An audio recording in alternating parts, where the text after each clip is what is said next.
Bien, ¿alguien más?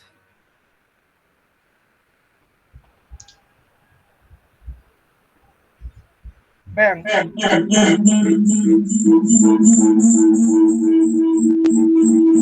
ver, hay micrófonos encendidos, si van a hablar, perfecto, si no, apáguenlos.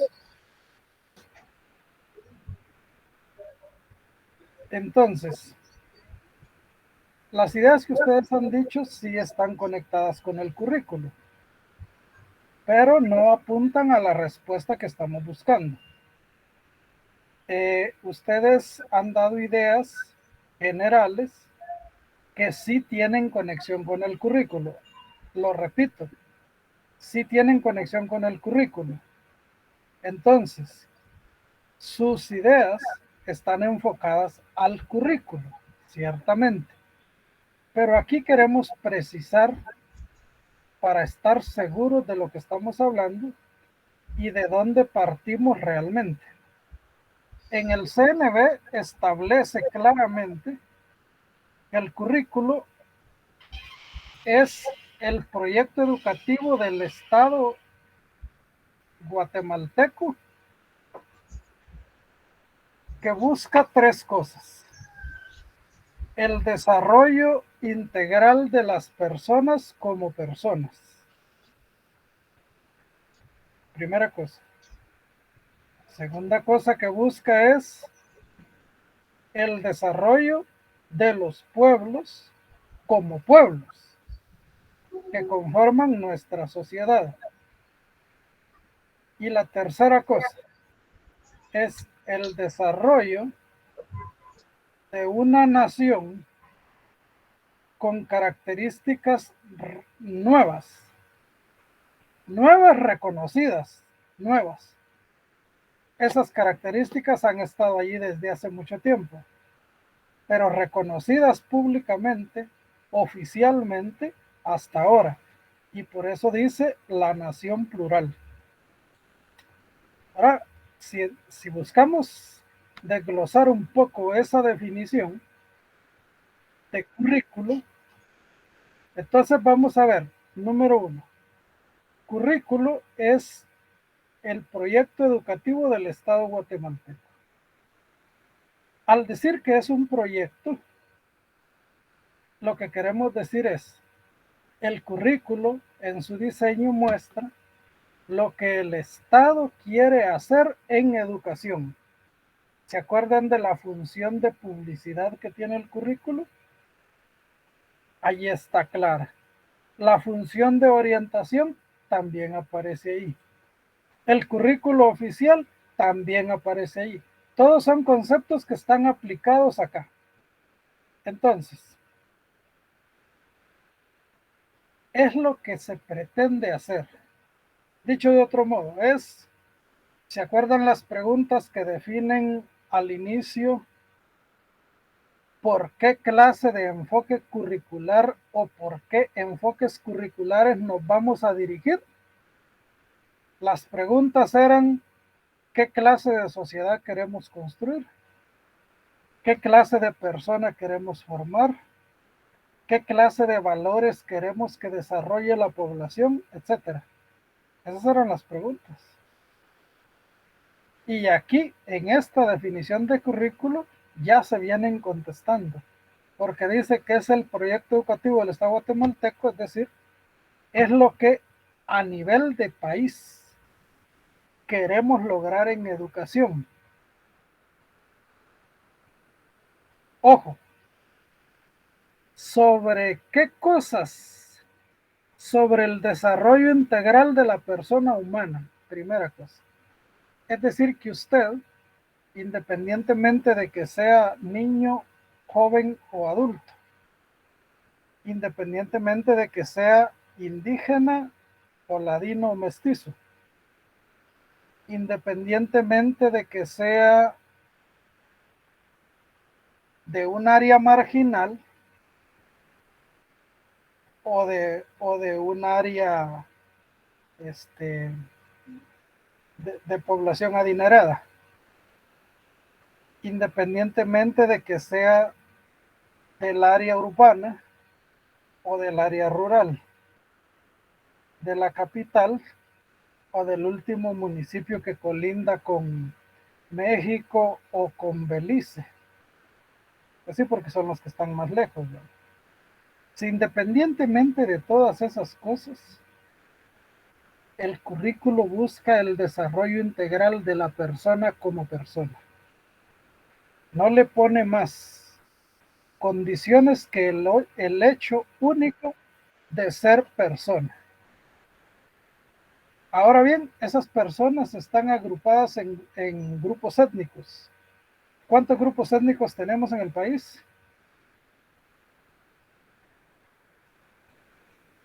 22, licenciado. 22. ¿Quién dijo 22? Son 23. Mari, 22. ¿Y Denis, qué estás diciendo? 22. Gracias, Mari. Denis, ¿qué dijiste? Son No, no se te escucha, Denis. Se oye un sonido raro. Ahora estás desactivado en tu micrófono. Bueno, ¿alguien más quiere agregar otros datos? Son 23 grupos étnicos, licenciado. Gracias, Denis. Ahora te Ok. escuchamos perfecto. Hoy sí se escuchó Hoy sí. perfectamente. Hoy sí, 23 grupos étnicos. Bueno, más o menos. Dije más o menos. ¿Alguien más tiene una idea distinta?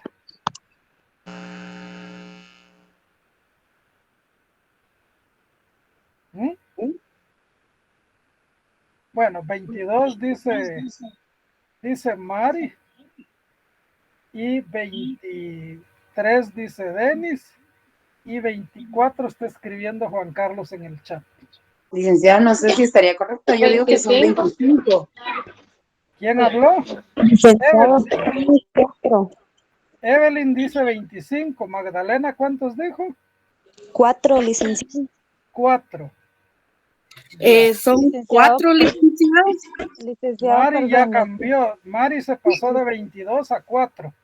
Si No. son 4 serían las No, 5 licenciada. garífunas.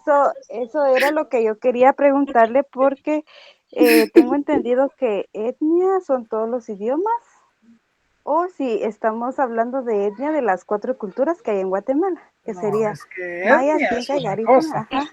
Ajá. Etnia es una cosa, punto y aparte. Idioma es otra cosa, punto y aparte. Cultura es otra cosa, punto y aparte. No son sinónimos. ¿Está bien, licenciada? Gracias. Y Jenny, perdón, es que Jenny habló y no logré captar cuánto dijo. Disculpe, licenciado, yo dije 4 si nos estamos refiriendo a culturas. Y si nos estamos refiriendo al otro tema, son 23 o 24, la verdad no estoy segura. Como ya han cambiado. Ya han cambiado, muy bien. Sí. Bueno, Gracias. Aclaremos eso. Sí. Bueno, como ahorita todo esto estaba lloviendo, dice que etnias son 4, ya pueblos originarios sí ya son 24. ¿Ah, sí? Entonces ahí es donde está la confusión, creo yo. Ya. Pues usted me dejó más confundido. El licenciado, creo que el compañero está confundido. Son 24 etnias y 4 pueblos originarios de los cuales se desprenden el resto de etnias. Es al revés, es al revés. Son 4 etnias y de esas 4 se desprenden los 24 pueblos originarios. Ya, muy bien. Bueno, miren, de acuerdo con los teóricos, en Guatemala tenemos 4 pueblos. Por pueblos se entienden los mayas, los garífunas, los xincas y los ladinos o mestizos. Pero de los mayas son 22. Por eso Mari estaba confundida y otros diciendo 22. Son 22 de origen maya. Ahora, ¿cuál es el punto aquí? Le preguntamos a los quichés, ¿ustedes quichés son un grupo étnico o no son un grupo étnico? ¿Y qué van a contestar los quichés? Pues que sí. Y si le preguntamos a los cachiqueles, también van a decir que sí. Y a los sichiles, para irnos hasta allá, a la otra punta, también van a decir que sí. Entonces, ¿cómo es la vaina? Pues se reconocen 4 pueblos, pero uno de esos es el pueblo maya. Y a ese pueblo maya lo dividen en 22 grupos étnicos.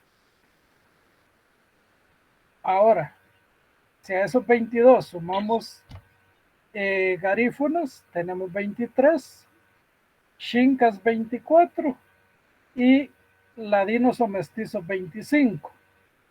Y ahora es bueno que sepan que la población negra de allá de Izabal, y digo negros porque ellos así se llaman a sí mismos, negros, y dicen ellos que ellos son los otros negros, para diferenciarse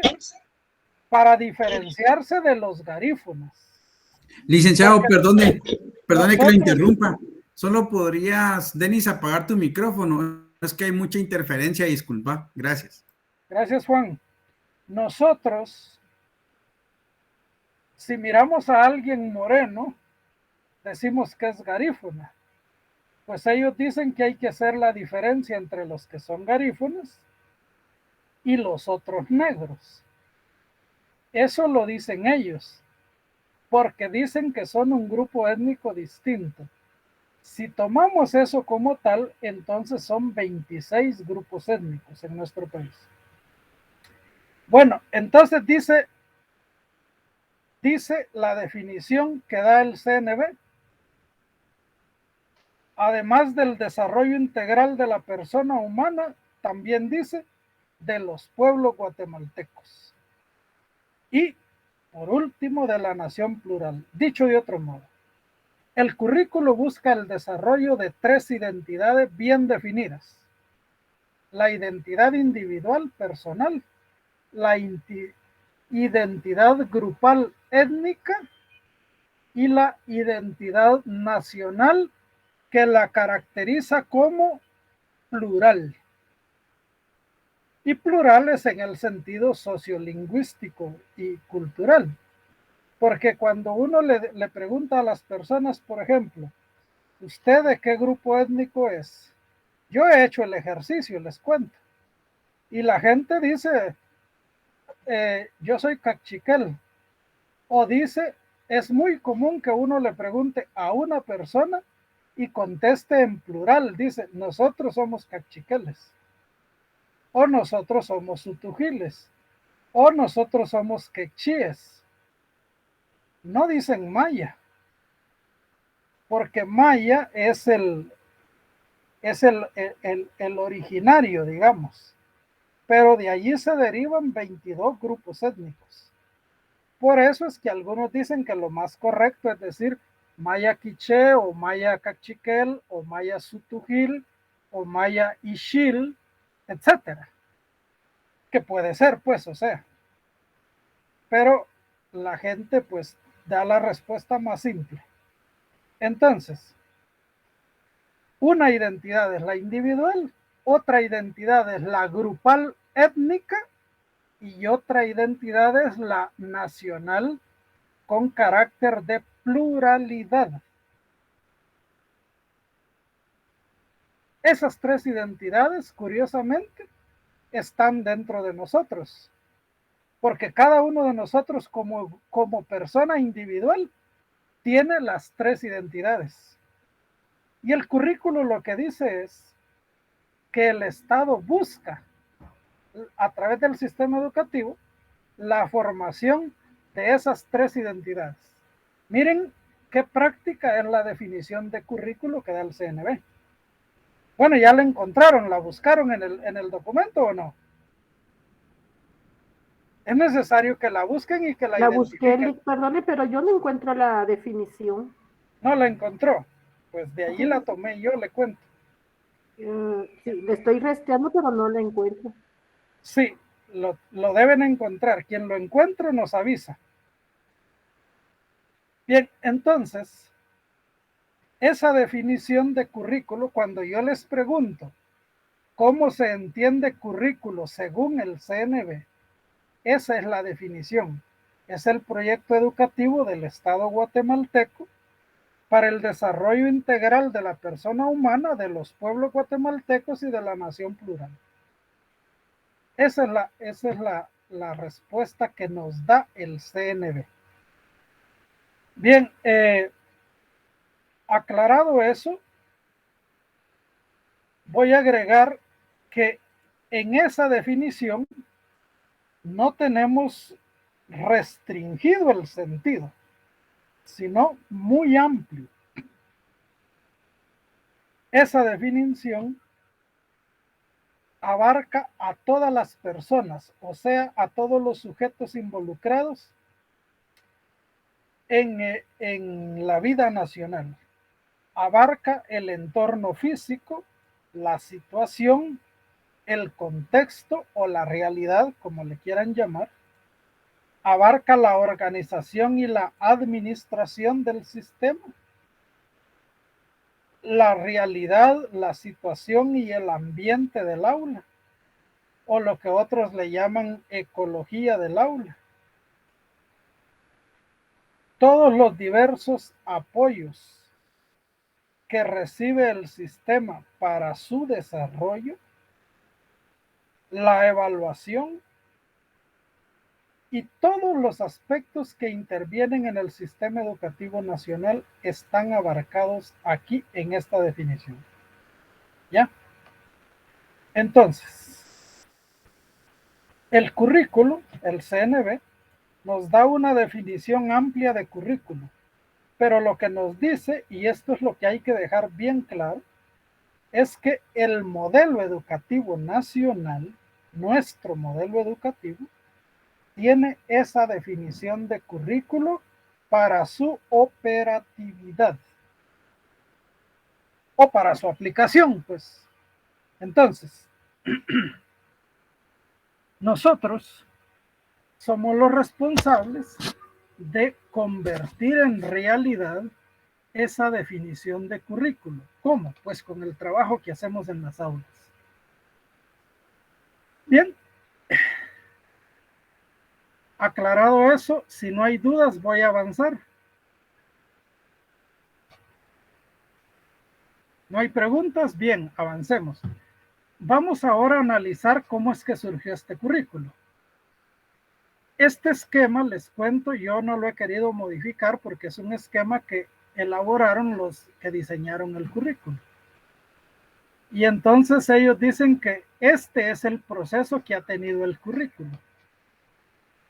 Pero ellos lo comienzan en los acuerdos de paz. Ahora yo necesito que tomen nota porque voy a aclarar un par de cosas que no están en ese esquema. La primera, nosotros como país, allá en la década de los 80, planteamos dos grandes cosas para el sistema educativo del país.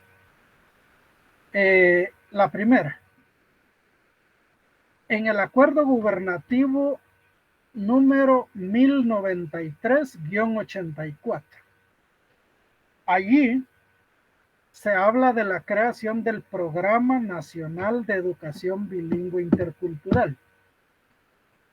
Fíjense, el 84 estamos en un tiempo en que los acuerdos de paz están todavía a 12 años de distancia. Entonces, no nace esto de los diálogos de paz, sino que nace de una necesidad sentida por la sociedad a nivel de país. Ese fue un programa experimental. El experimento fue para ver cómo era mejor impulsar la educación bilingüe intercultural en el país. Para eso fue el experimento. Entonces, ese experimento se dio en pocas escuelas y utilizaron dos categorías de escuelas. Una, que es las escuelas que llamaron incompletas, y la otra de las escuelas completas. Las escuelas incompletas le llamaban así porque iban a trabajar educación bilingüe solo en preprimaria. Eran 400. Luego, las escuelas completas iban a trabajar educación bilingüe desde preprimaria hasta 4º grado de primaria. A esas las llamaron completas. Entonces también eran 400. Es decir, que el experimento inicial de educación bilingüe intercultural fue en 800 escuelas. Ahora, si se dio hasta 4º de primaria, es porque la idea original era que de preprimaria a 4º grado de primaria ya los niños estarían manejando los 2 idiomas. La idea básica comienza por ahí. Ese es, repito, un proyecto que se da, un movimiento de renovación de la educación en el país que se da antes de los acuerdos de paz. Evelyn, ¿usted quería agregar? No solo como usted estaba diciendo que cuando encontráramos la definición en currículum, yo la busqué. Ya la encontró. Y dice, el currículo, dice, se concibe el currículo como el proyecto educativo del Estado guatemalteco para el desarrollo integral de la persona humana, de los pueblos guatemaltecos y de la nación plural. Y luego da la definición de enfoque. ¿Podría usted decirnos a todos dónde encontró esa definición? En Google coloqué el currículum, me fui al CNB de Guatemala y luego abrí un CNB como me aparecía por grado, por sí. Me coloqué en el de preprimaria, porque era el primero que aparecía. Y luego tiene la presentación, luego dice la primera parte, habla de hacia una reforma educativa, la visión, las cartas, y hay una parte que se llama el currículo. Entonces ahí fue donde yo me posicioné y me pareció eso. Allí está, y en esa parte está en todos los CNBs de la primera generación, desde primero hasta diversificado.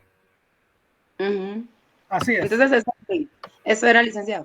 Gracias, Evelyn, la felicito porque hizo una búsqueda perfecta. Yo esperaba que alguien lo hiciera para que vean pues que está al alcance de sus manos. No está fuera de ese alcance. Bueno, ya lo analizamos. Gracias, Evelyn. Entonces aclarábamos que ese esfuerzo por establecer una verdadera educación bilingüe en el país viene de la década de los 80 y que remarco que es anterior a los acuerdos de paz. ¿Por qué estoy remarcando esto? Porque la reforma educativa nace en los acuerdos de paz, pero era tan fuerte la necesidad de modificar y de actualizar el sistema educativo que esta educación bilingüe y el otro punto que voy a ver fueron en realidad el primer intento de reforma educativa. El otro punto se refiere al CIMAC. CIMAC quiere decir Sistema Nacional de Mejoramiento de los Recursos Humanos y Adecuación Curricular. Esto viene con acuerdo gubernativo del año 89. Este sistema era para evaluar y modificar el currículo, es decir, para ponerlo al día. Fíjense, estamos en el 89, a 7 años de la firma de los acuerdos de paz. Y lo que se intentó fue de renovar el currículo a nivel nacional. Entonces tenemos un serio intento de reformar la educación del país antes de la firma de los acuerdos de paz. Todo ese movimiento social, educativo del país se recoge en los acuerdos de paz. Ahora podemos pasar al esquema y ver que tenemos 2 acuerdos. Aquí el acuerdo sobre identidad y derechos de los pueblos indígenas y acá el acuerdo sobre aspectos socioeconómicos y situación agraria. No es como está escrito aquí, sino que es más amplio. Aquí, obviamente, por ser una presentación, está así en menos palabras. Ahora bien, voy a hablar primero de esos dos acuerdos y después voy a hablar de esta otra parte del esquema. Entonces, me ayudan a acordarme para que no se me olvide. Sobre estos dos acuerdos, comencemos con el acuerdo sobre identidad y derechos de los pueblos indígenas. En ese acuerdo, todo el acuerdo habla sobre el tema de pueblos indígenas, pero en el capítulo 3, que se titula Derechos Culturales, están varios incisos, entre ellos el inciso G, que se titula Reforma Educativa. Y las ideas que allí aparecen son varias. La primera es que el sistema educativo debe responder a la diversidad cultural que hay en el país. Cuando digo diversidad cultural, estamos hablando en una forma de los 4 pueblos y en otra forma de los 25 o 26, ¿ya? Grupos étnicos. Entonces, debe responder a esa diversidad cultural que también representa una diversidad lingüística. Ahora, el gobierno se compromete a impulsar toda la reforma educativa y que tenga esas características. Entonces, ¿qué quiere decir eso? Que el gobierno se compromete a reformar todo el sistema educativo nacional. Y ese sistema debe ser descentralizado y regionalizado. Ahora, en ese sistema, las familias y las comunidades deben tener protagonismo. ¿En qué dice el acuerdo? Bueno, el acuerdo plantea cosas así bien fuertes, porque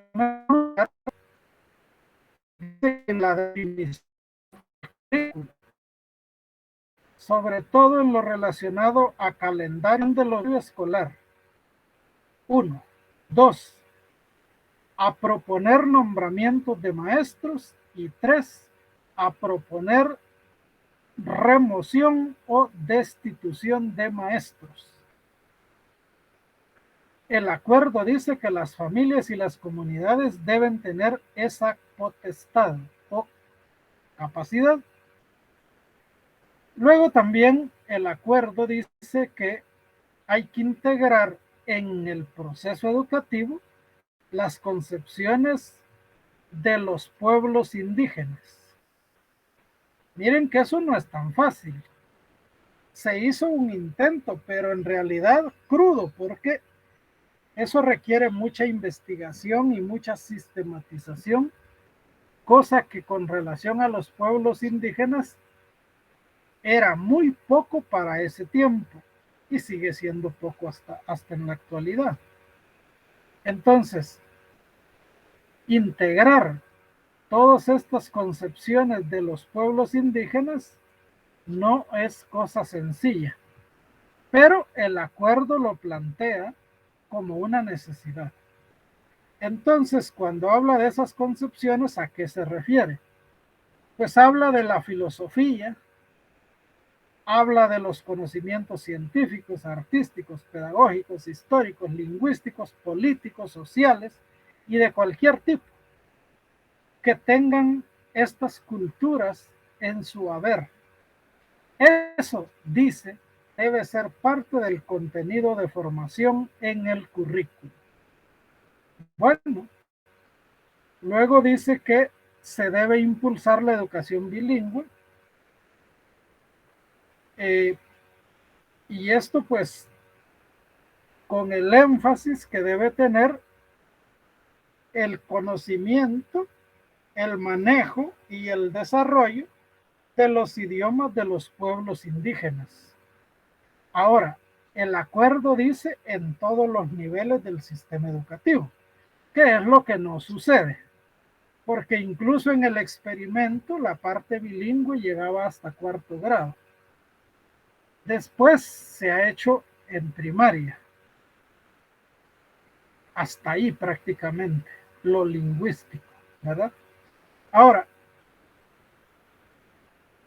también los contenidos deben fortalecer la unidad nacional, pero una unidad nacional que ya no se entiende como se entendía antes de los acuerdos de paz, sino una unidad dentro de la diversidad cultural, lingüística y social que tiene el país. Es decir, respetando esa diversidad, construir la unidad nacional. Si ustedes analizan todo esto, van a ver que la definición de currículo está más que perfecta. Contratar y capacitar a maestros bilingües, etcétera. Yo no voy a hablar de todos los aspectos, eso lo van a terminar de leer ustedes. Pero aclarado esto, podemos pasar al otro punto, que es el capítulo 4 de ese mismo acuerdo, que habla sobre los derechos civiles, políticos, sociales y económicos de la gente. Allí, en el inciso C, plantea la regionalización. Ojo, en el inciso G del capítulo 3, que es aquí arriba, se plantea que el sistema debe ser descentralizado y regionalizado. ¿Ya? En el capítulo 4, el inciso C, lo que da es el criterio para regionalizar. Licenciado, entonces, perdone, cuando se dice descentralizado es por partes, ¿cierto o no? No, descentralizado es un poco diferente. Descentralizado quiere decir que se descentralizan las funciones principales. Por ejemplo, si todo el poder de decisión está concentrado en el Ministerio Central, descentralizarlo es transferir parte del poder de decisión y luego de administración con base en esas decisiones a los departamentos, como está ahorita. Ah, ok, gracias. Entonces, la descentralización implica transferir responsabilidades, pero también transferir el poder de decisión para llevar a cabo el cumplimiento de esas responsabilidades. Eso es la descentralización. Muy bien, gracias, licenciado. Bueno, entonces, lo que manda el acuerdo es que se haga una descentralización o regionalización con criterios sociolingüísticos. Y eso es lo que tenemos hoy. Ahora, ojo, porque el acuerdo habla de regionalizar. En el país habían regiones educativas, pero esas no correspondían al criterio sociolingüístico. Después vino la descentralización con la departamentalización, es decir, en vez de las regiones, se crearon departamentos. Y entonces una dirección, en vez de una dirección regional que aglutinara 2, 3, 4 departamentos, hay una dirección departamental, que en total son 25, porque en el departamento de Guatemala tenemos 4 direcciones departamentales, en vez de una como era al inicio. Entonces, después se pensó en la regionalización del currículo con este criterio lingüístico. Y eso es lo que tenemos hoy, de allí que hay un currículo nacional y luego un currículo regional. ¿Estamos? Eso es lo que habla el acuerdo sobre identidad y derechos de los pueblos indígenas. Luego pasamos al acuerdo sobre aspectos socioeconómicos y situación agraria. Este es el segundo de los acuerdos que se refiere al tema educativo. Ahora, aquí, en el capítulo 1, que se titula Democratización y Desarrollo Participativo, en el inciso B es donde habla de la participación de la mujer en el desarrollo económico y social, y luego aparece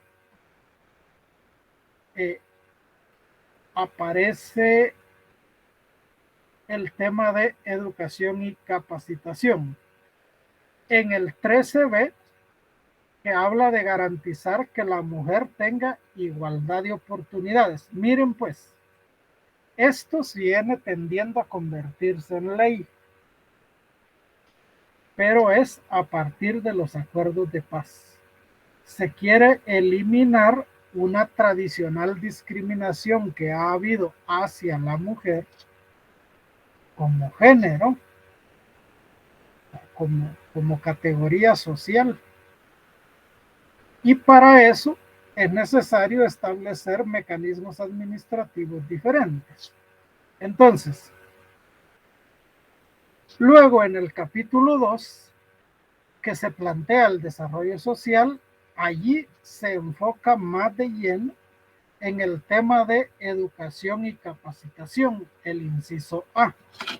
¿Y de qué habla ese inciso? Bueno, habla del gasto educativo, de la adecuación de los contenidos educativos, ya dijimos en el otro acuerdo cómo, de la cobertura, la capacitación para el trabajo, los programas de educación cívica, la interacción comunidad-escuela y participación comunitaria, el apoyo financiero, la administración, la capacitación de administradores educativos, la comisión consultiva, la educación superior e investigación y los promotores de educación.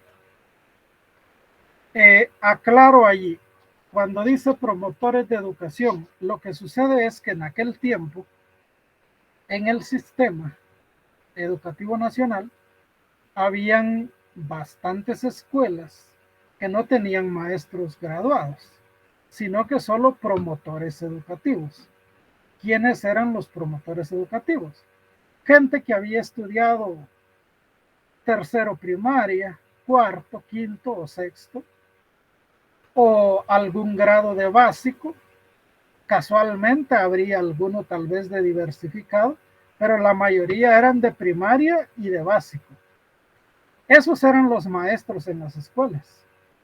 Ahora, ¿en qué escuelas principalmente? Lo que pasó es que cuando se dio la guerra, mucha gente se fue huyendo para México y para Honduras para que no los mataran. Y allá, pues, crearon campos de refugiados. Esta gente estaba regresando al país y formando comunidades por allá lejos.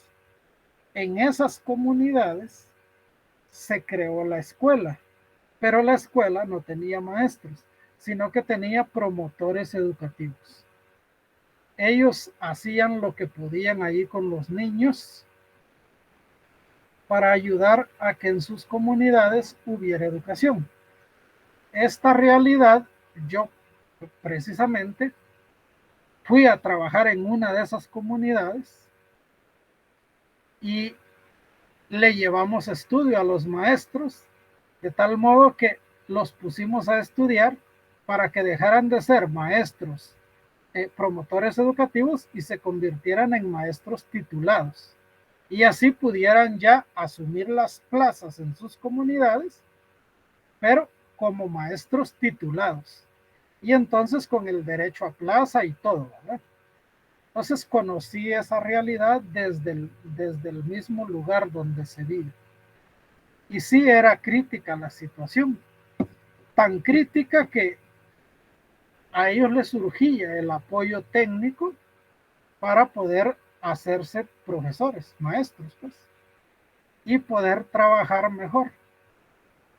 Experiencias bien fuertes tuvimos ahí, no les puedo contar ahorita por falta de tiempo, pero a eso se refiere con promotores educativos.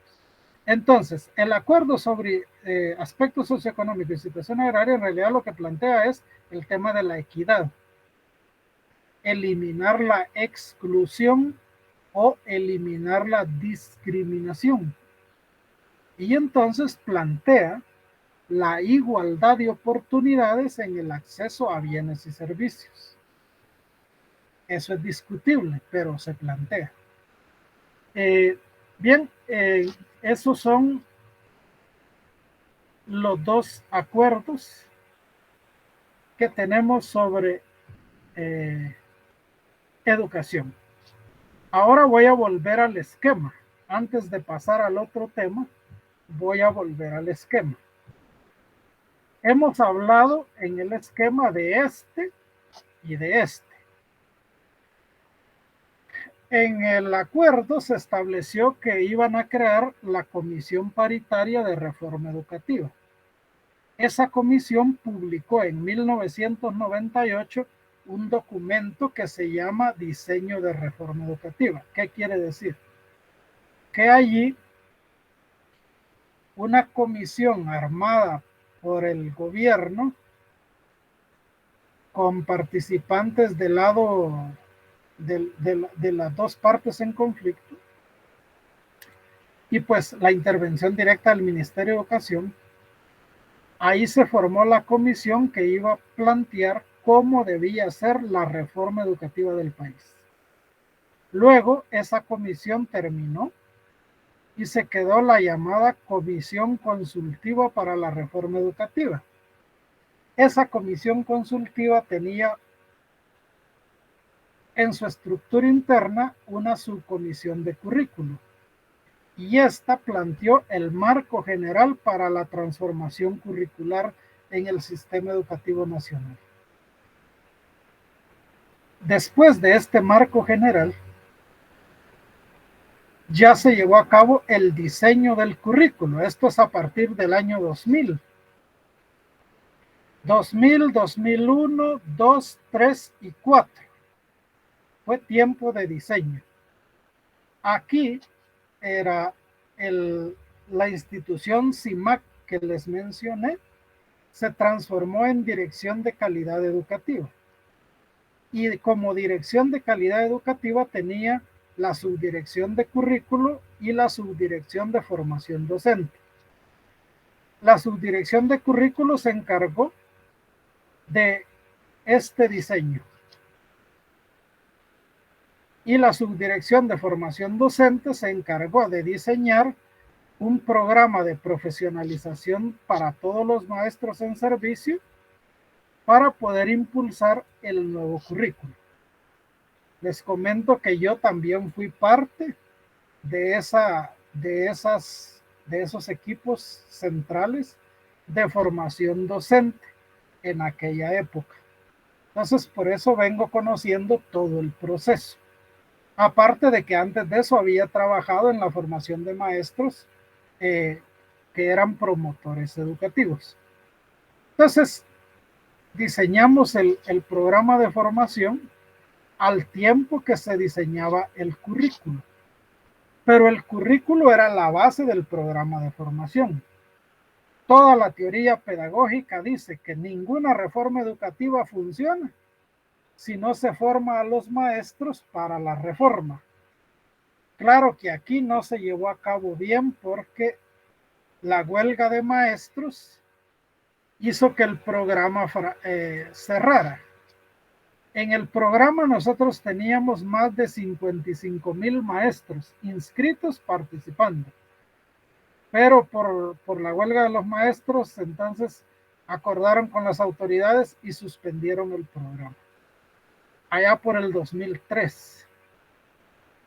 De allí se fue siguiendo. En el 2005 inició el nuevo currículo en primero y segundo grados. Y después en los otros grados. Luego, licenciado, perdone, una pregunta.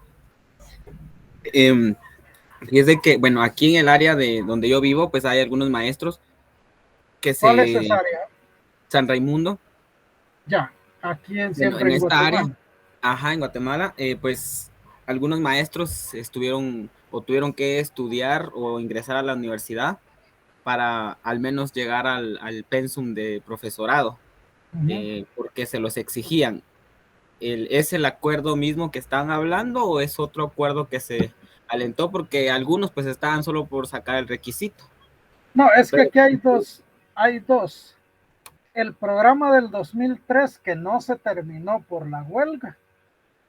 Y después, cuando ya en el equipo de formación docente que estábamos, planteamos de nuevo la necesidad de la formación, solo que lo ampliamos, planteamos la necesidad de un sistema nacional que atendiera la formación de todo el personal del ministerio, no solo de los maestros, con una visión mucho más amplia, más técnica, pero no nos lo aceptaron en el sentido de que no habían recursos.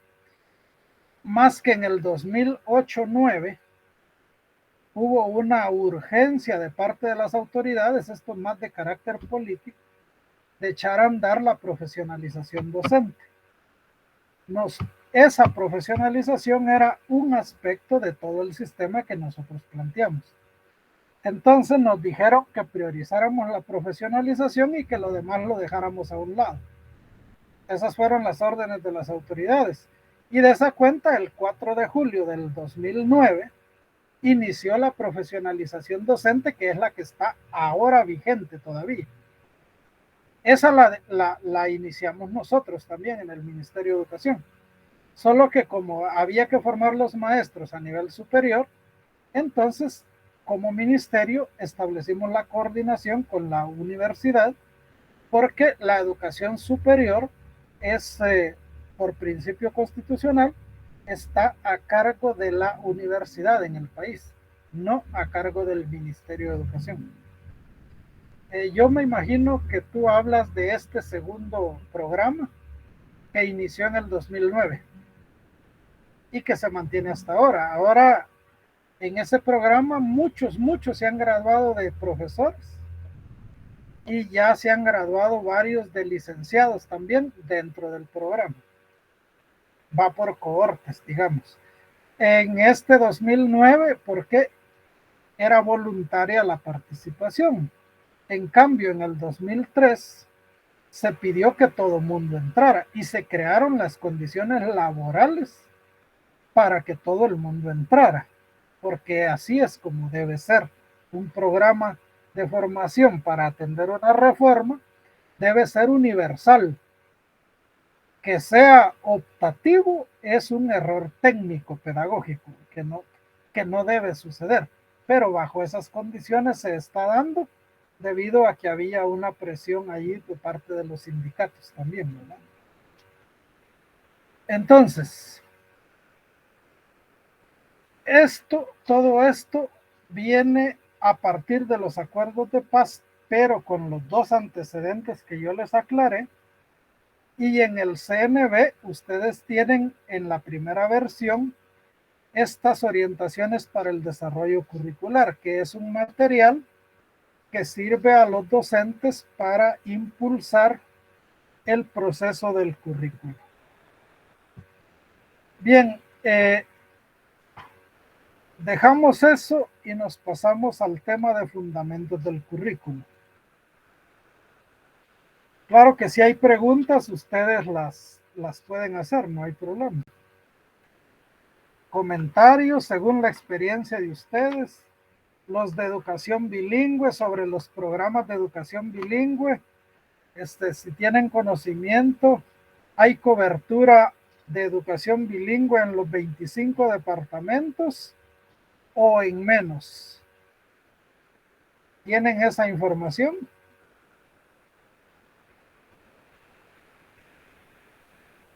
Quería decir en los 25 grupos étnicos. Yo sé que estaban en casi todos, pero todavía faltaban. Ahora no sé si la cobertura es universal. Que hasta unas preguntas que hice el año pasado me dijeron que no. Porque hay grupos pequeños, bien pequeños. Pero la ley no dice eso. La ley dice que debe ser para todos, ¿verdad? Bien, entonces vamos a avanzar. Vean, cuando hablamos de fundamentos del currículo, aquí hay que comenzar señalando que el currículo tiene un punto de partida muy especial, porque dice que el CNB valora la identidad personal y cultural. Si se acuerdan, hablamos de 3 identidades, pues aquí hay 2. Una no está mencionada, pero la incluye. Y luego hablamos de la participación social y hablamos de la integración. Si ustedes ven, este supuesto de partida o punto de partida del CNB es clave. Clave para entender el CNB. Entonces, tenemos un documento, un diseño, digamos así, que se corresponde con la realidad del país. Por eso es muy valioso. En realidad, este diseño curricular marcó un gran avance en el desarrollo sociocultural y lingüístico del país con respecto a todo lo que había en el sistema educativo antes. Este marca realmente un cambio increíble, muy fuerte. Bien, luego entonces tenemos que para diseñar el currículo se tuvo en cuenta en primer lugar las demandas de la sociedad guatemalteca. Sobre lo que hemos hablado hasta ahora, ya cualquiera de ustedes podría resumir de qué manera se han atendido las demandas de la sociedad guatemalteca en este diseño. Porque eso es lo que he estado desarrollando ahora. ¿Alguien quiere resumir algunas ideas? Recuerden, ponerse activos es básico para que el proceso sea más consistente como aprendizaje.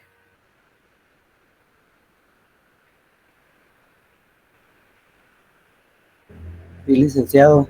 Sí.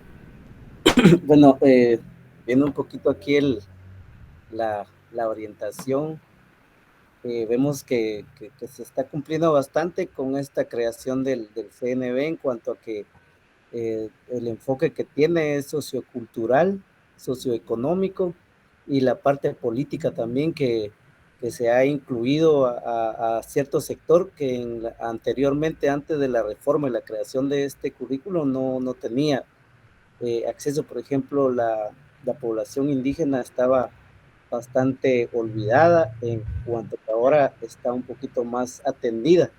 No del todo, pero sí se está llevando a cabo, digamos, el programa institucional de lo que habla al principio el CNB. Sí, se ha mejorado. Antes la población indígena estaba tomada en cuenta, pero de otro modo. Por ejemplo, en materia lingüística, lo que existió en el sistema fue los programas de castellanización. Lo que quiere decir es que se preocupaba el sistema de que los indígenas aprendieran español. No importaba si dejaban de lado su idioma materno indígena, eso no. Más bien, si lo sustituían por el español, era mejor. Ese era el enfoque. En cambio, ahora se atiende el aspecto lingüístico, pero con un enfoque totalmente diferente, porque se promueve el desarrollo de los 2 idiomas. Eso por el derecho lingüístico de las personas de acuerdo con el idioma materno, y el derecho cultural, y el derecho de la identidad. Eso es fundamental, ¿saben? Y está pues en las leyes, en el sistema se está trabajando. No como se quería idealmente, pero sí se está trabajando. Por ejemplo, allá por los años 2000, 2, 3, se crearon las escuelas normales bilingües interculturales. Pero se crearon así por una decisión política y administrativa, es decir, había interés político y se produjeron los acuerdos para crearlas, pero no se hizo conforme a un plan educativo.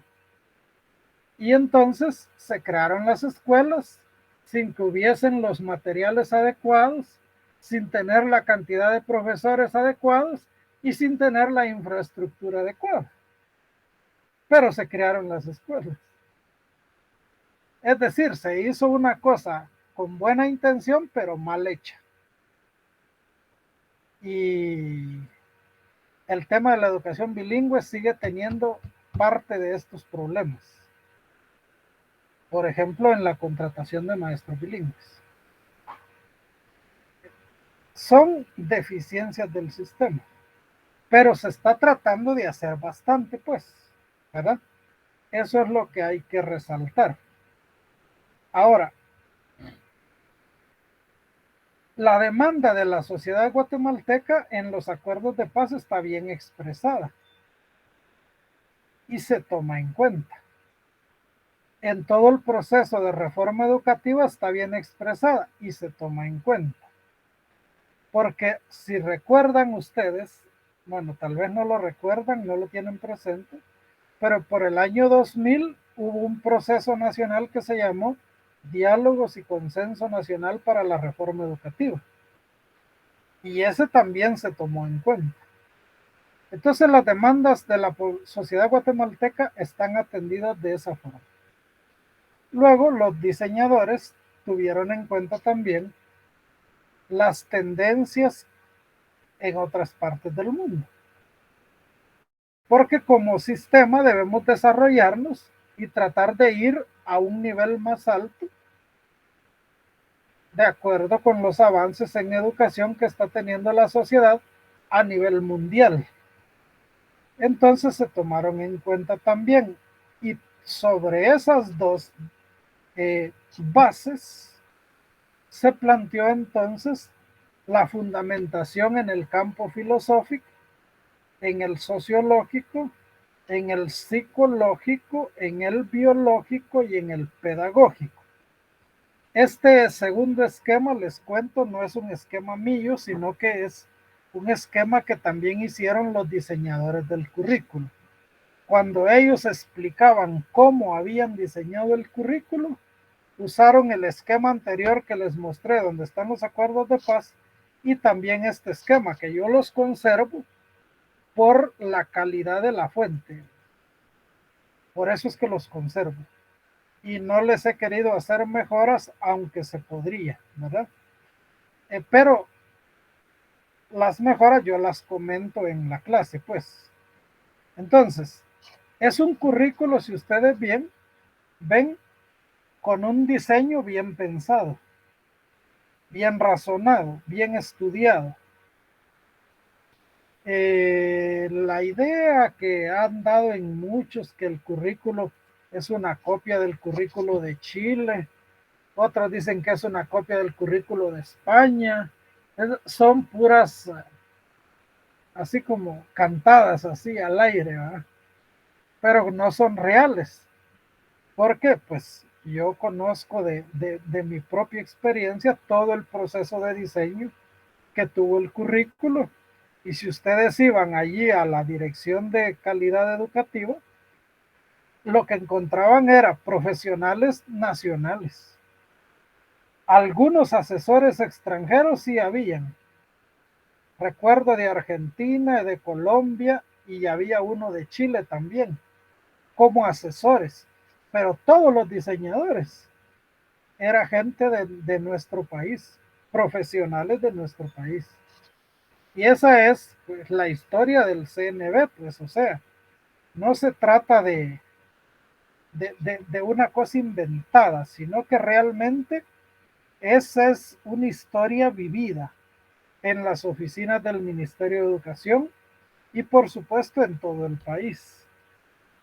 Esas son las bases, los fundamentos.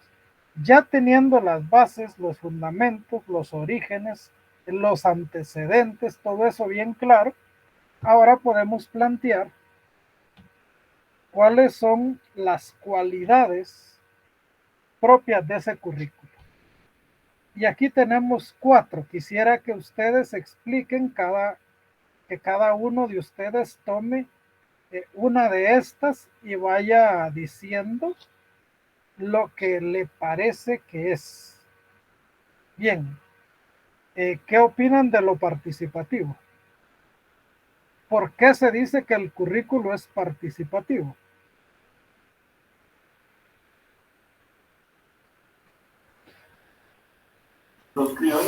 ¿Qué tal, licenciado? Buenas tardes.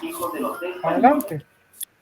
Yo considero que es participativo porque todos los que forman la familia educativa, pues, se involucran en ese proceso, no solo el docente, sino también el estudiante, el padre de familia. Entonces, cuando hablamos de un currículo nacional base, pues estamos diciendo que todos los que se involucran en el proceso educativo, pues tienen que estar constantes y activos en este proceso.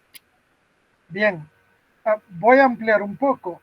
Cuando se diseñó el currículo, participaron diversos sectores sociales, la Academia de Lenguas Mayas, el Consejo del Pueblo Xinca, los diversos grupos étnicos del país, los municipios, los departamentos, instituciones diversas, todos participaron en el proceso. Pero, ojo, porque la participación entonces se dio a nivel de personas, a nivel de instituciones, pero también a nivel de pueblos indígenas. Entonces, el carácter participativo lo que señala es que en el proceso de diseño participaron instituciones y los diferentes pueblos que conforman nuestra sociedad. Efectivamente estuvieron ahí. Y en el proceso de diálogos y consenso nacional, les cuento, eso se llevó a cabo así. Hubo por cada municipio, de todos los municipios del país, hubo reuniones donde invitaban a los docentes, directores, supervisores, munis, otras instituciones de la localidad, todas las fuerzas vivas de ahí las invitaban a participar. Y allí sacaron conclusiones a nivel municipal. Después, ese proceso lo repitieron a nivel departamental y sacaron conclusiones a nivel departamental. Y después eso lo repitieron a nivel nacional y sacaron las conclusiones a nivel nacional. Allá por el año 2001, eso se estaba realizando. Ese es el carácter participativo. Ahora vamos con el carácter flexible. ¿Quién quiere hablar del carácter flexible? Disculpe, licenciado. Sí. En el carácter flexible, pienso que es que no está sujeto a que así como está literalmente, ¿verdad? Sino que puede ser adaptable, puede ser enriquecido, se puede adaptar a las diferentes culturas, el contexto social en donde se está dando la educación. Y así puede enriquecerse y ampliarlo o modificarlo según las necesidades de los estudiantes, ¿verdad? Sí, en parte sí, Jenny, pero esto está más enfocado al trabajo en el aula. Flexible quiere decir que eso que usted ha dicho lo pueden hacer los maestros en el aula, en la escuela. Ese es el carácter flexible. Es decir, el flexible está relacionado directamente con la actividad docente en las aulas, en los centros educativos. Los docentes pueden enriquecerlo, ampliarlo, modificarlo de acuerdo a las características propias del grupo con el que están trabajando. Acuérdense, allí cobran vigencia los conceptos de currículum oficial, currículum operacional, currículum oculto, extracurricular. Todos esos conceptos cobran vigencia en esto que estamos diciendo. Y luego, integral. ¿Qué quiere decir integral? ¿A qué hace referencia? Sí, licenciado, en este aspecto, pues, como ya se ha planteado, ¿verdad? Que integral es que abarca todo el esquema del ser humano y todas sus capacidades, todos sus intereses en general. Bueno, sí, eso es en relación a la persona, pero en relación al diseño del currículo es diferente. En relación al diseño del currículo, se llama integral porque no está presentado por materias separadas como era el currículo antes de la reforma educativa, sino que es un currículo que viene integrado por áreas. Las áreas son una forma de integración.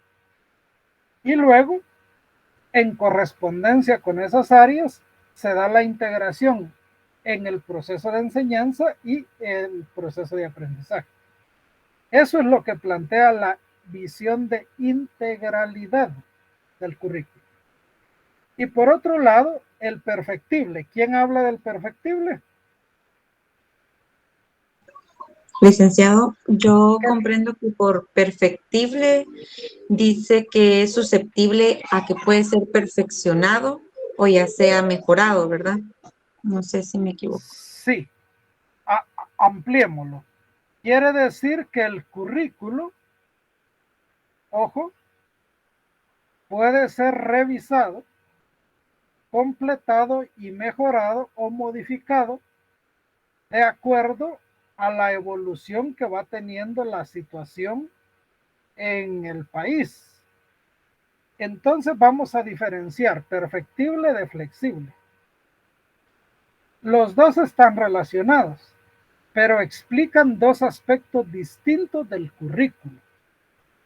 El flexible habla de lo que puede modificar, mejorar, ampliar, cambiar el maestro en su actividad docente. Y lo perfectible habla de las revisiones que el currículo puede tener y las consecuentes adaptaciones.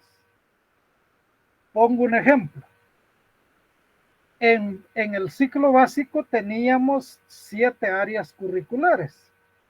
Allá por el 2019-18 se hizo una revisión y como resultado una adecuación. Ya no dejaron 7, sino 10 áreas curriculares. Me parece que también ahora se ha trabajado preprimaria. Y entonces, esas son adaptaciones grandes del proceso completo. Esa es la perfectibilidad. Está basada mucho en la investigación, pero a nivel amplio, a nivel de sistema, por niveles educativos, pero en todo el sistema. En cambio, la flexibilidad también puede tener como base la investigación, pero la investigación pedagógica a nivel micro, en el centro educativo y en las aulas. ¿Ya? Bueno, ¿alguien quiere agregar sobre las características del currículo? ¿Preguntar? Licenciado, yo tengo una duda. ¿Sí, Luis? La pregunta es, en la elaboración del currículo nacional base para Guatemala, ¿se involucró la Universidad de San Carlos? No, ese fue un trabajo del Ministerio de Educación en cierto modo. Ahora, le explico más detalladamente. La Universidad de San Carlos participó en la Comisión Consultiva de Reforma Educativa. Allí estaba presente la USAC, con el Ministerio de Educación y todas las otras instituciones del país que formaban la Comisión Consultiva de Reforma Educativa.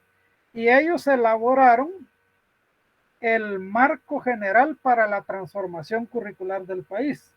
Y antes de eso, la comisión paritaria que había elaborado el diseño de reforma educativa nacional.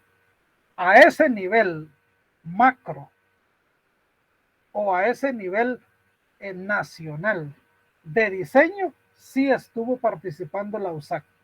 Ya después, en el diseño propiamente de los CNBs por grado y por área curricular, allí fue tarea del Ministerio de Educación directamente. Gracias, licenciado. Lo que a mí me da, por ejemplo, duda, o sea, me surgió por lo que estamos platicando acá y como es el curso de currículo, pues a mí me gusta aclarar esas dudas, pero por ejemplo, ¿cómo es que se da esta situación de los cambios del currículo específicamente en el nivel básico, por ejemplo, donde cambian los cursos? Hace poco se cambió lo del curso de artes plásticas, se unificó, podemos decirlo, ¿verdad? Sí. Artes plásticas, educación musical, y queda para los nuevos docentes que tienen esta carrera nueva de lo que es expresión artística, por ejemplo, ¿verdad? Productividad y desarrollo. Pero en la Universidad de San Carlos, por ejemplo, en humanidades, todavía está el PEM en industriales, está el PEM en artes plásticas, y entonces el campo de trabajo para estos profesionales, ¿cuál sería? Mire pues, le voy a decir lo que pienso. El nuevo diseño que se echó a andar con la educación en la universidad transformó el diseño y creó el área de productividad y desarrollo, como usted lo ha mencionado. En mi opinión, desde que eso sucedió, estas otras carreras se tendrían que haber modificado y tener productividad y desarrollo, que es lo que genera campo laboral. ¿Por qué no se ha hecho? No lo sé, pero se debió haber hecho, sí. Al dejar de haber industriales por separado y las otras, tendría que haber dejado de existir la formación por separado también. Ahí lo que ha hecho falta, en mi opinión, es coordinación entre la universidad y el Ministerio de Educación. ¿Por qué? Porque la universidad forma a los profesores, pero quien los emplea es el ministerio, no es la universidad. Quien crea el mecanismo de empleo, por así decirlo, con base en su diseño curricular, es el Ministerio de Educación. Esos son problemas derivados de la falta de coordinación, pero también son problemas derivados del hecho de que no tenemos un sistema educativo unificado en el país, sino que tenemos como tres direcciones: la dirección del ministerio, la dirección de la educación superior pública y la dirección de la educación superior privada. Son tres direcciones para un solo sistema. Dicho de otro modo, pues no es tan real que tengamos un sistema. A diferencia de la mayoría de países donde el Ministerio de Educación es el rector de toda la educación nacional completa. Ahí cambia la cosa. Aquí no, aquí tenemos 3 rectorías de educación para el país. Y esos problemas están vinculados. Gracias, licenciado. Bueno, ¿alguien más quería decir, comentar, preguntar algo? Licenciado, fíjese que yo tengo una duda en participativo, no me quedó claro esa cualidad. Es que el participativo hace referencia al proceso que tuvo el desarrollo del currículo y que se supone que debe seguirlo teniendo en cada revisión, en cada modificación que se hace. El proceso fue así. Mire, en los acuerdos de paz participaron, ustedes saben, ¿no?, el gobierno y la Unidad Revolucionaria Nacional Guatemalteca. Esos fueron los actores principales en los acuerdos de paz. ¿A quién representaban esas dos instancias? Pues a toda la sociedad guatemalteca, supuestamente. Pero ya después, cuando vino el diseño de la reforma, allí participaron todos los pueblos del país, los 25. Ahí participaron las diferentes instituciones, como por decirle, la Academia de Lenguas Mayas, el Consejo del Pueblo Xinca, los consejos de los diferentes pueblos mayas, las iglesias evangélicas, la iglesia católica, los colegios privados, las universidades, todo el mundo participó en el diseño. Todos dijeron lo que se esperaba que incluyera la reforma educativa. Ese es el carácter participativo del currículo. Ahora, se supone que al revisar el currículo, al revisarlo, por ejemplo, cuando se hizo la revisión de básico, debería haber una participación similar de todos los que se mueven en el campo educativo, pero incluidos los grupos étnicos como pueblos que conforman la sociedad guatemalteca y que son los destinatarios del currículo propiamente hablando, ¿verdad? O sea, se dio y debería seguirse dando de esa manera. Ese es el carácter participativo. Gracias, licenciado. Muy bien. ¿Alguien más? Bueno, solo hemos comenzado con el CNB. Todavía nos faltan unos aspectos teóricos. Hemos comenzado a entrar dentro del CNB. Es, pero súper importante que para que entiendan lo último que vamos a estudiar, tengan presente lo que estamos estudiando. Cómo se origina, cuáles son los antecedentes, qué características nacionales le dieron origen, todo eso. Que pues se los voy describiendo poco a poco en las clases y con materiales. Por eso ahorita vamos a pasarnos a Classroom para ver cómo está planteado el estudio asincrónico. No se retiren todavía porque es fundamental esto que vamos a ver para que su estudio asincrónico sea adecuado. Entonces, en la clase 5 tenemos en primer lugar el texto que corresponde como base a la clase de hoy. Fíjense y tomen nota, por favor, que aquí en la página, vamos a ver, no está paginado el folleto, pero en la segunda página tenemos aquí el acuerdo. Licenciado, no se mira la pantalla. No sé si está compartiendo o solo nos está dando indicaciones. No, déjeme verificar. Hay un error en el compartir, permítame. Sí, gracias. Se tiene que ver la pantalla. Gracias a usted por avisarme. Permítanme que estoy haciendo el cambio. Y ustedes me dicen que cuando ya vean la de Classroom.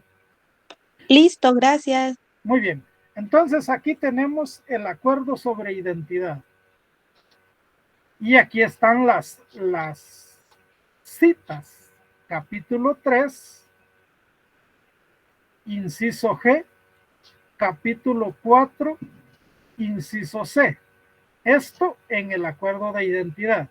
Y luego el acuerdo de aspectos socioeconómicos y situación agraria, capítulo 1, inciso B, numeral 13B, y capítulo 2,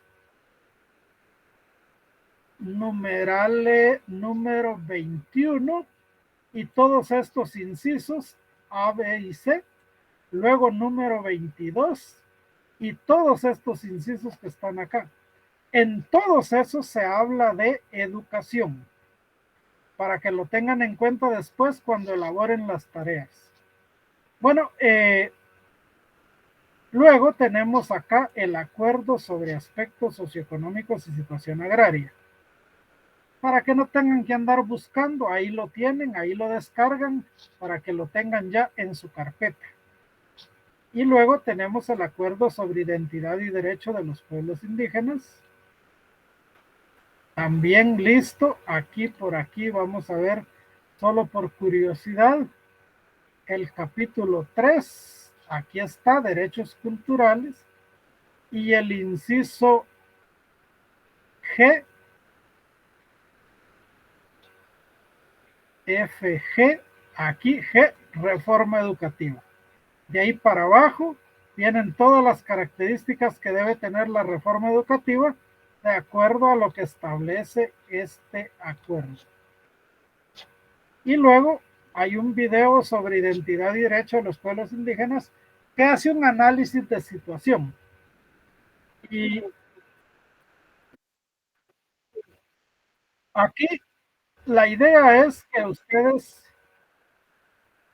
puedan ver algo de ese análisis posterior a los acuerdos y ya con la implementación de la reforma educativa. Allí hay una serie de elementos que vale tomar en cuenta. Y por último tenemos una hoja de trabajo. Ojo, porque esta sí vale 5 puntos.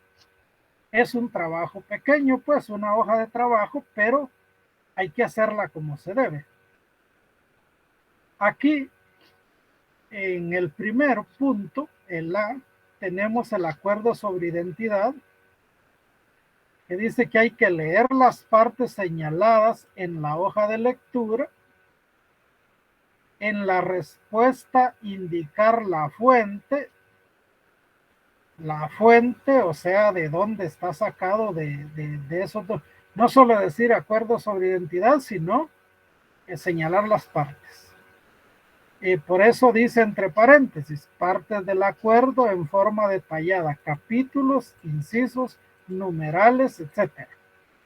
Y hacer un listado de todas las ideas más importantes que se dan para tomar en cuenta en la reforma educativa del país. Esto es el número 1. El número 2. El B. Es el aspecto sobre el acuerdo sobre aspectos socioeconómicos y situación agraria. También hay que leer las partes señaladas en la hoja de lectura y en la respuesta indicar con detalle y la fuente de donde se toma. ¿Y en qué consiste el trabajo? Pues en hacer una síntesis de las 3 ideas principales, numeradas y separadas. Hay gente que en un párrafo escribe todo porque,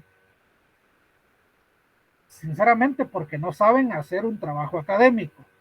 Por eso estoy dando orientaciones así muy básicas, pero es para que vayan agarrando esa lógica. Entonces, numeradas y separadas cada una y que aparecen con respecto a educación. Entonces, ¿qué va a hacer usted? ¿Va a citar todos los numerales? No. Hay que leerlo de educación y hacer una síntesis de las 3 ideas principales. Eso es ahí. Y luego una conclusión que abarca ambos acuerdos. Eso es el trabajo para esta hoja de trabajo.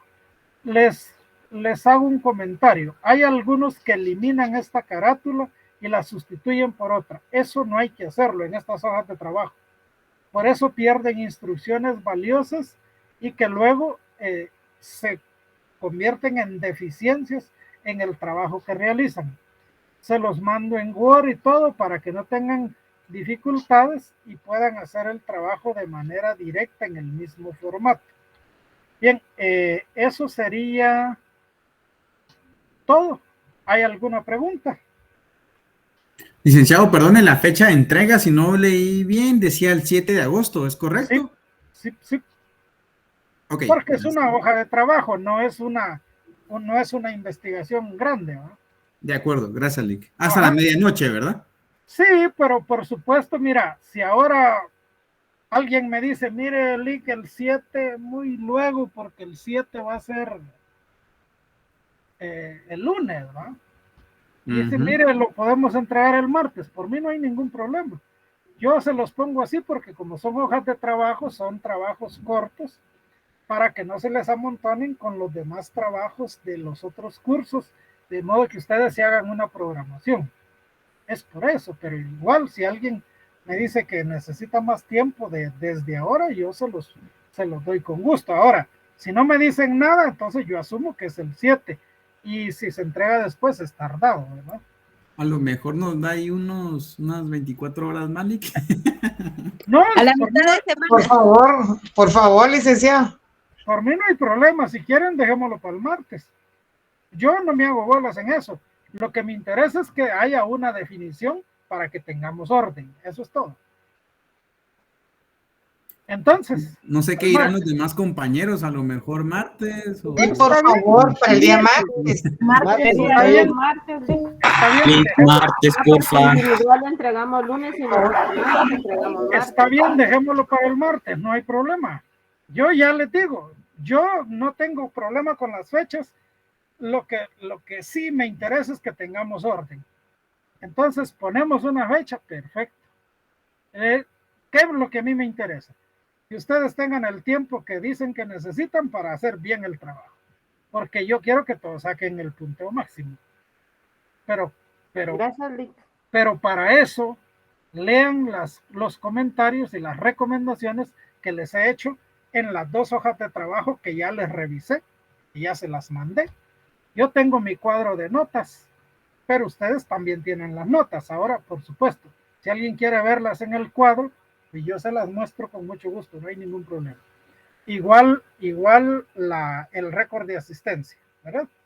Bueno, tomémonos una foto para terminar. Mientras nos tomamos la foto, pues ya, ustedes díganme si necesitan que nos aclaremos en cualquier situación administrativa o temas, con mucho gusto. Ya saben que si es de currículo es conmigo y lo averiguamos si es que no sabemos algo, ¿verdad? Pero con mucho gusto. No se queden con ninguna duda, porque eso sería una autotraición, quedarse con duda. Diga. No es duda, pero fíjese que yo el sábado siguiente tengo que ir a recoger mi temario para los exámenes privados, entonces estoy un poquito retirado. ¿Permiso? Sí. Bueno, igual voy a tratar de estar al tiempo y... Sí, mira, pues, para estar en la clase. En ese sentido, no te voy a dar permiso así verbal, sino que mándame una nota al correo, por favor, porque sí, yo las guardo como lo que son, ¿verdad? Constancias de archivo.